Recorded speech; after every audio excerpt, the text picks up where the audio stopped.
All right, everybody, get out, stop what you're doing, and go listen to the Joe Rogan podcast, his most recent one with Dr. Aseem Mahindra. I think I have that name correctly. Correct. One of the leading cardiologists in the world.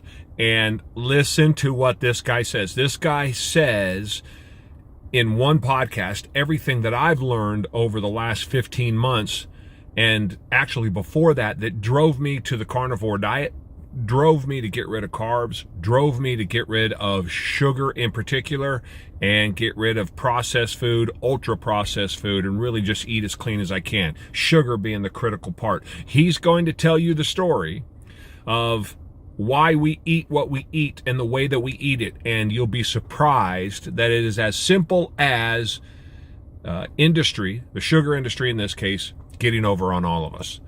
Listen to the story. Listen to the story of the two researchers in the 60s that were paid $50,000, $6,500 odd in those days, $50,000 in today's money, to change the wording from research they were doing that said that sugar was bad for you, and they were paid to change the wording to fat is bad for you. And so we have our diet, we have the food pyramid, we have all of the advertising, we have all of the money spent behind from big agriculture, from big sugar, and from big pharma to feed us food that keeps us in this continual cycle to make sure that we are eating the things that will make us sick, so that we go to the doctor to be treated for how we feel, not why we feel the way we feel, but how we feel, to give us pharmaceuticals, statins in this case, which listen to this podcast and you can decide for yourself, but certainly seems like a scam to me and has for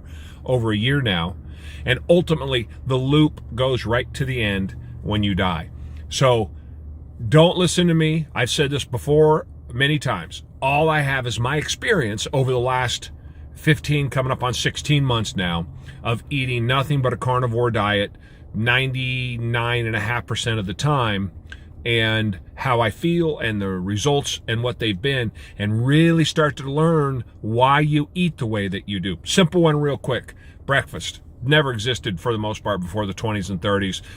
It is an invention of C.W. Post for his sugar frosted flakes, and it is an invention of Dr. Kellogg, who was a quack, and he came up with corn flakes to feed to his clients who had irritable bowel syndrome as something that was as innocuous a food as he could put in their bellies. So simple things like that, and you learn breakfast is not the most important meal of the day.